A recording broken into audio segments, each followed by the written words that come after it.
అంటే తను దాన్ని బట్టి అర్థమవుతున్నది ఏంటంటే కమిట్ అయ్యింది అతనితో.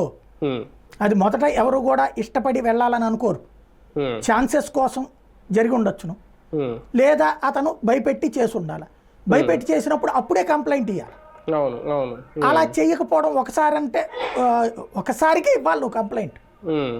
ఇన్నిసార్లు జరిగాక కూడా కంప్లైంట్ ఇవ్వలేదు అంటే 5 ఏళ్ల తర్వాత అది కూడా జానీ మాస్టర్ నుండి దూరం అయిపోయిందట ఇప్పుడు.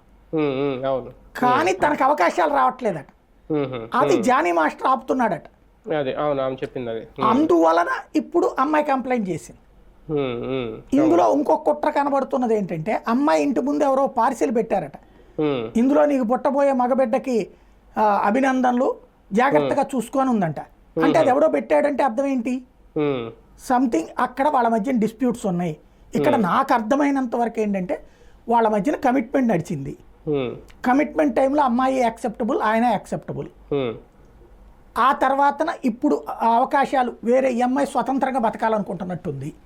ఎవరికైనా ముందు ఇప్పుడు ఒకప్పుడు ఆయన ఎవరు మొన్న మధ్యన గుండె ఆయన చనిపోయాడు కదా, డాన్స్ మాస్టర్ రాకేష్ మాస్టర్ ఎవరు, ఆ మాస్టర్ శిష్యులే కదా వీళ్ళందరూ, శేఖర్ మాస్టర్ ఇట్లాంటి వాళ్ళందరూ ఆ తర్వాత కాలంలో ఆయన దగ్గర కొరియోగ్రాఫర్లు, వీళ్ళు కొరియోగ్రాఫర్లు అయ్యారు.